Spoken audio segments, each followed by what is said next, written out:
Shalom, Shalom Adonai. Bom dia a todos. Estamos dando início aqui mais um momento juntos para construir a nossa conversa, o nosso diálogo, a nossa produção de saber dentro do canal Transitar Teológico, que eu te peço que antes de assistir o conteúdo, dê o seu like, compartilhe e assim assista essa aula até o final.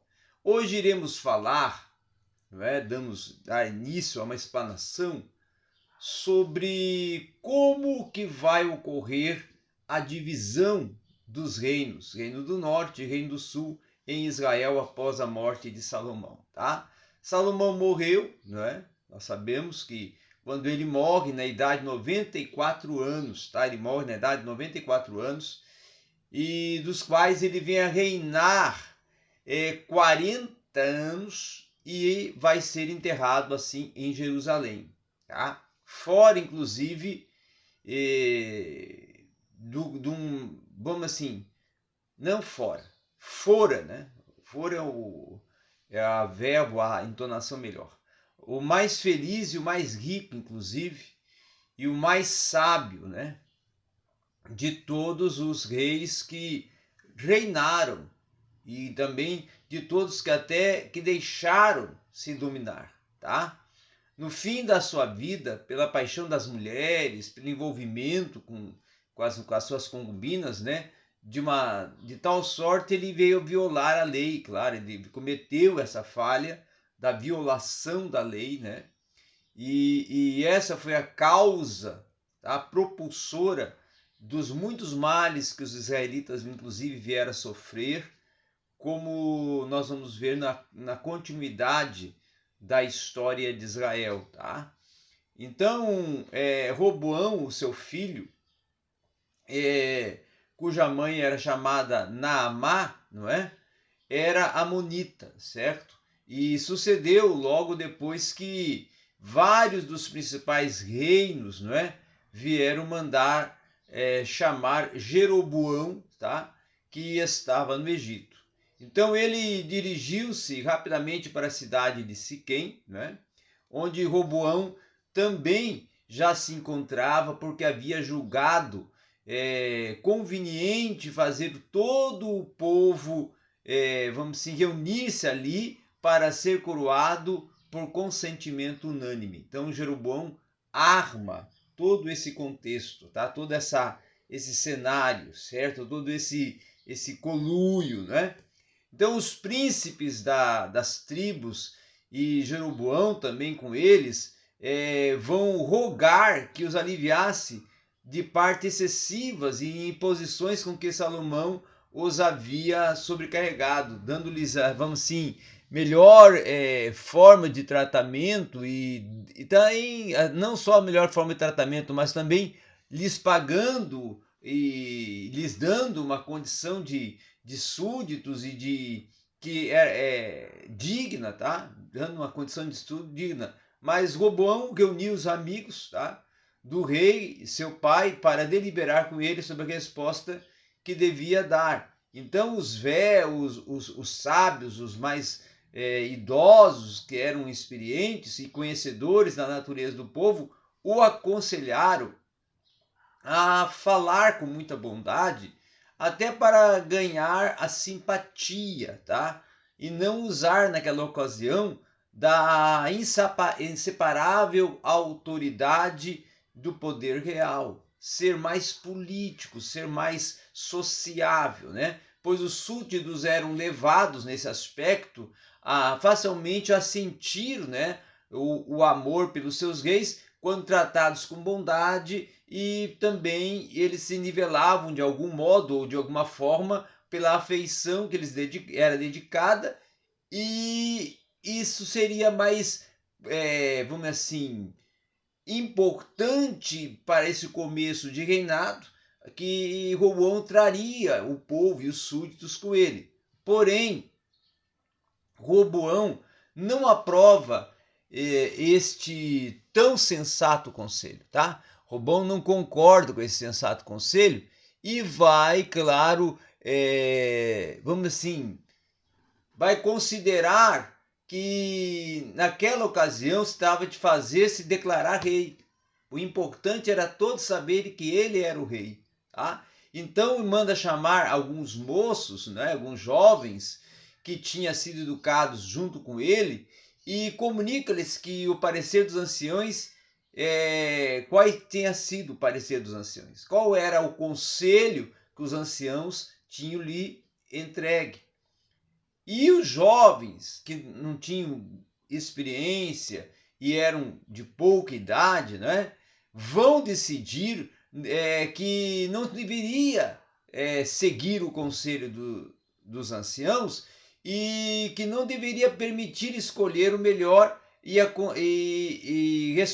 aconselha ele a ser muito mais, vamos dizer assim, duro, não é, com os súditos do que foi o seu pai, né? Ele fala assim: se seu pai havia tratado rudemente, ele deveria tratar de outro modo. Em lugar de fazer açoitar com varas, como seu pai fazia, ele os faria resgatar com azorragues de várias cordas, ou seja, rasgaria a pele, não é?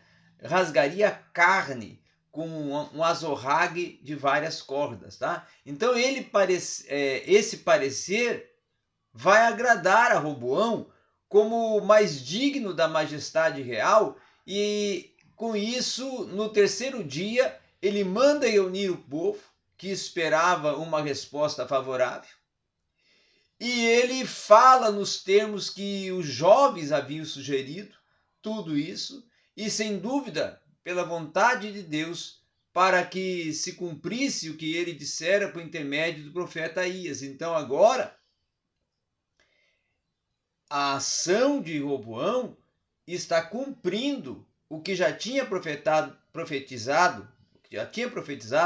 Aías sobre esse acontecimento, que haveria de ocorrer essa ação por parte de Roboão quando viesse então Salomão a morrer e seu filho viesse a lhe suceder.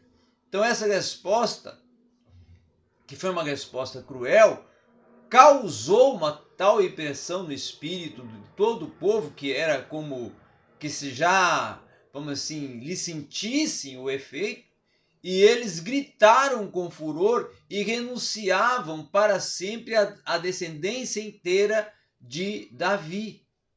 Houve uma rejeição muito grande, que eles guardassem para si, se julgasse bem, o templo que seu pai tinha feito construir, porém jamais eles lhe estariam sujeitos. Tá? E a cólera foi tão obstinada que quando Adorão, que tinha a intendência dos tributos, lhes foi enviado para pedir desculpa pelas palavras rudes e os quais eles deviam atribuir, pois pouca experiência o príncipe tinha, tá? Eles o mataram à pedrada. Então, o resultado da rejeição foi tão grande que quando Adorão foi para tentar conciliar a situação, foi recebido com agressividade, foi culminado vamos assim, uma agressão até brutal, né? Vias de fato, como se podemos falar no popular, e ele foi apedrejado e morto. Então as outras 10 tribos depois vão se separar para sempre da obediência e da submissão, não é, a Davi, e vão escolher então a Jeroboão para ser o governador e para ser, claro, o rei deles, o líder deles, né? o mandatário, o rei destas 10 tribos que se tornariam então o reino do norte. Tá? Então Roboão, que não se podia, inclusive, até resignar a tolerar isso, reuniu 180 mil homens dessas duas tribos que lhe eram fiéis, a fim de obrigar as outras 10 a uma obediência. Ou seja, a voltar a obedecer, a se submeter a Roboão. E, claro, a dinastia de Davi. Mas Deus, no entanto, por meio de seu profeta, impediu-os, tá, de iniciar esta guerra, porque não era justa e nem era conveniente lutar contra a própria nação, tanto porque fora por sua ordem que aquelas tribos, né, o haviam abandonado. Então, dentro dessa circunstância, vai ser que vai ocorrer já, vamos assim, todos os caminhos para a divisão dos 10 reinos, dos 2 reinos, tá? O reino do norte e o reino do sul. O reino do norte com as 10 tribos e o reino do sul com Judá e Efraim. Tá? Então Jeroboão manda construir um palácio em Siquém, onde vai estabelecer a sua residência, e um outro na cidade de Fanuel. Tá? E na festa como a festa de tabernáculos já estava se aproximando, então ele pensou que se permitisse aos seus súditos ir celebrá-la em Jerusalém, a majestade das cerimônias e do culto que se prestava a Deus no templo os levaria a se arrepender de tê-lo escolhido para ser o seu rei. Né? Então eles abandonaram a posição de obedecer a Roboão, e ele perderia não somente a coroa, mas correria o risco também de perder também a sua vida. Por quê? Porque estava voltando atrás e de uma forma ou outra aceitando os caprichos de Roboão, tá? Dando uma abertura, né, para Roboão reconquistar o povo e reconquistar as 10 tribos. Então, para remediar esse mal, que tanto motivo tinha Jeroboão para temer, ele mandou construir 2 templos, tá? Um na cidade de Betel e o outro na cidade de Dan, que fica perto do nascente do pequeno Jordão, e mandou fazer 2 vitelos de ouro, os quais colocou nos templos, certo? E reuniu em seguida as 10 tribos, todos o contingente das 10 tribos, e lhes falou: meus amigos, creio que não ignorais que Deus está presente em toda parte, e assim não há lugar onde ele não possa ser adorado, ouvir as orações e escutar os votos daqueles que o invocam. Tá? Por isso, não acho conveniente que para adorar a Deus vos deis ao trabalho de ir a Jerusalém, que está tão longe e que é nossa inimiga, certo? Então, com isso, ele vai decidir que deveriam sim consagrar a Deus os 2 bezerros de ouro, um dos quais foi colocado na cidade de Betel e o outro na cidade de Dan, tá?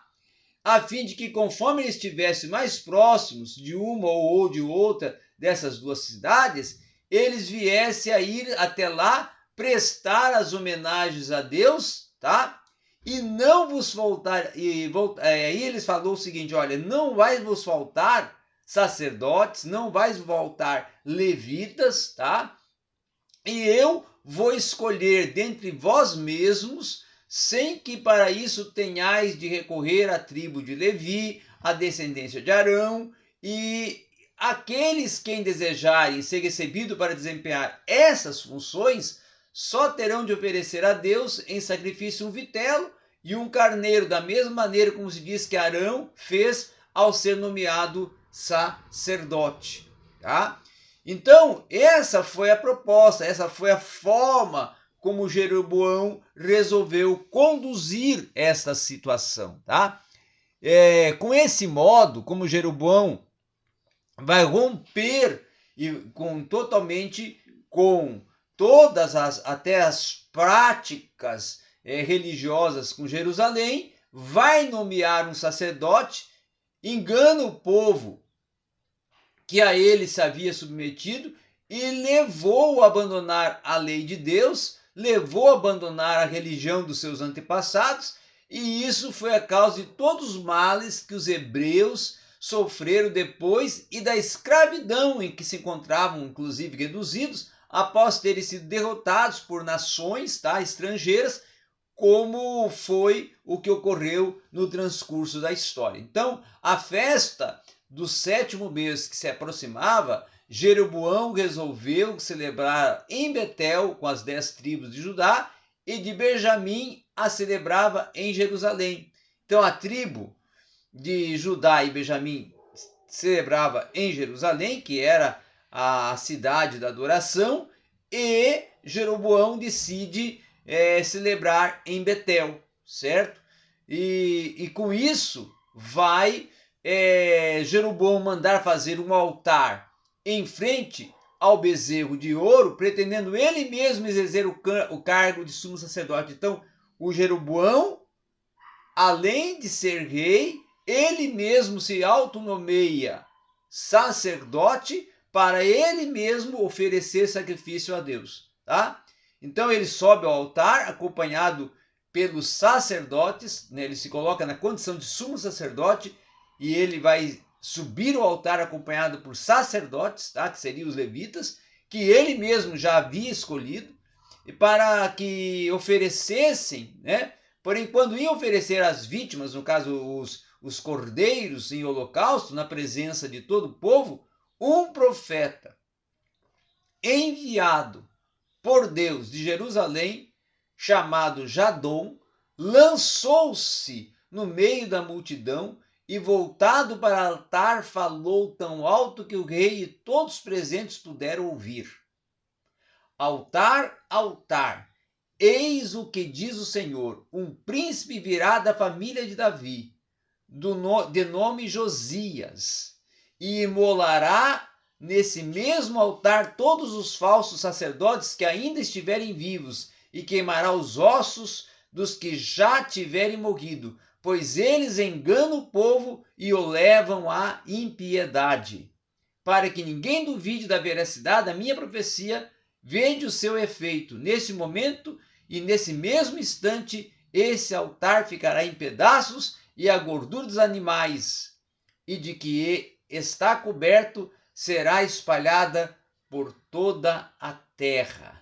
Então, essas tais palavras, né, deixaram Jeroboão tão encolerizado, tão assim revoltado, que ele ordenou que prendessem o profeta, estendeu a mão para dar ordem, mas não a pôde recolher, porque naquele instante ela ficou seca como se estivesse morta, e o altar quebrou em vários pedaços, e os holocaustos que estavam sobre ele caíram por terra, segundo anunciara o profeta de Deus a Jeroboão, não podendo mais duvidar de que Deus falara pelo profeta. Então ele vai rogar a este que pedisse a sua cura, tá? E ele assim vai fazer, e a mão recobra o movimento como antes, e Jeroboão fica tão contente que pede ao profeta que ficasse e assistisse ao banquete, e ele, porém, se recusa ao convite de Jeroboão, dizendo que Deus o havia proibido de pôr o pé no palácio e de comer o pão e beber a água daquela cidade, e que ele ordenara expressamente que voltassem para um caminho diferente daquele do qual tinham vindo, e a recusa do profeta aumentou ainda mais o respeito de Jeroboão por ele. Tá? Então, esse é o contexto em que vai ocorrendo todo esse desenvolvimento, que nós vamos trabalhar aqui, podemos dizer, em duas partes. Essa é a primeira, tá? Tratando de como que ocorre e o que vai se desenvolvendo e se desenrolando nesse contexto histórico sobre a formação do Reino do Norte e do Reino do Sul. Obrigado a todos.